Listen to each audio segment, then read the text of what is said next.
Over the past 40 years, or approximately 40 years, I have become reasonably convinced that mindlessness is pervasive.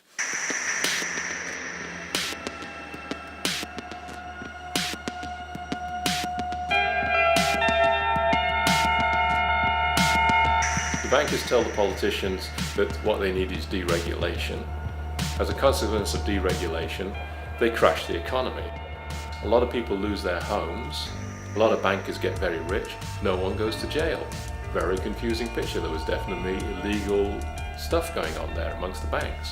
Most of the initiatives are created out of an idea that we can't change the route and the direction our society and our economies and our politicians are taking at the moment. Well, we can, and we're going to show you that we can.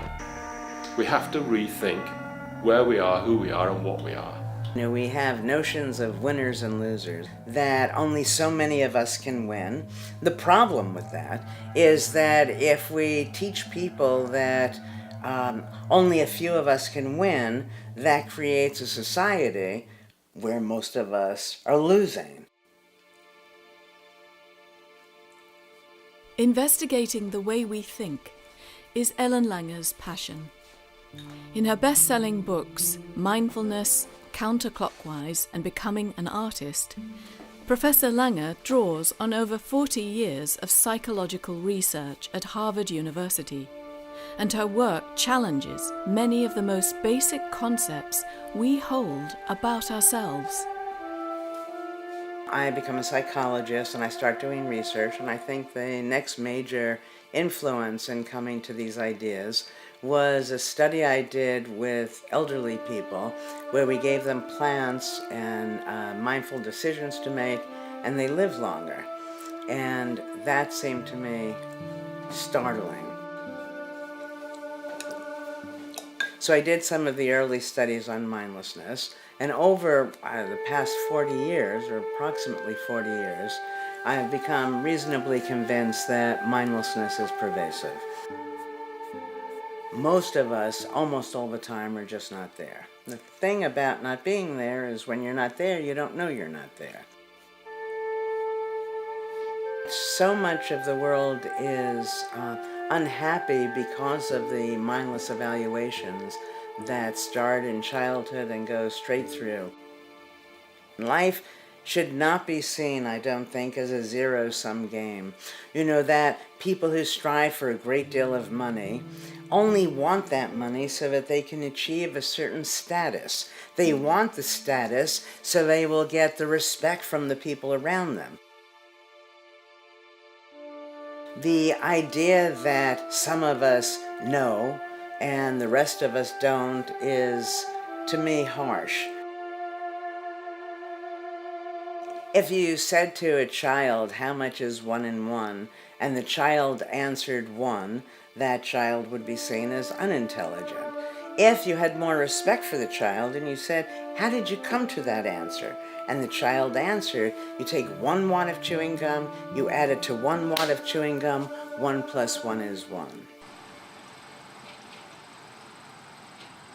Those who don't know the answers to the particular questions probably know a lot about other things.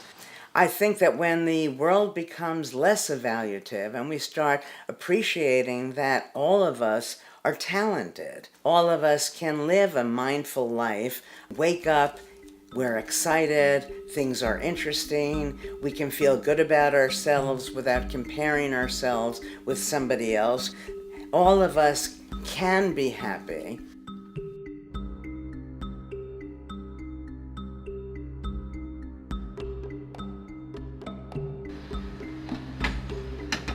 If schools taught, first understood, the power of uncertainty. Right now, schools teach absolutes. Absolutes hold things still, make people think that they have some control, but in fact, since things are always changing, since things look different from different perspectives, these absolutes mislead us.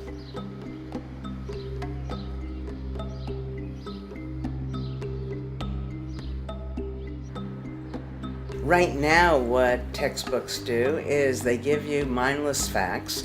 Some of us, like myself, are wonderful for some reason, at memorizing these things that are irrelevant, and then we get greatly rewarded, but then subsequently forget most of these facts.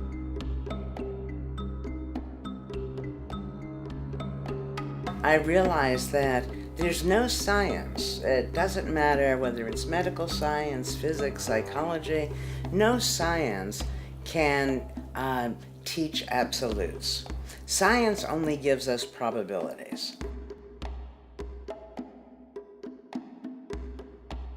You don't need to go off and live in a mountain or give up all your worldly possessions. You don't need to take time out and meditate twice a day, which is fine if you choose that path. All you need to do is have a healthier respect for uncertainty that leads you to notice new things. As you notice new things, you see you didn't know them as well as you thought. They become naturally interesting. Things are changing.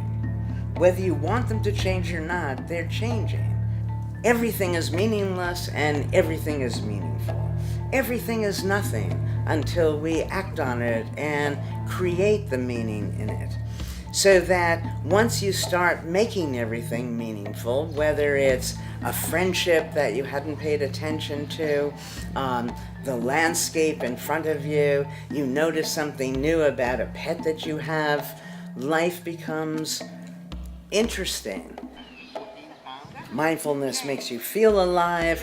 Mindfulness is actually good for your health. What we do is superior. It's also the case that when we're mindful, other people find us more charismatic, more attractive, more trustworthy.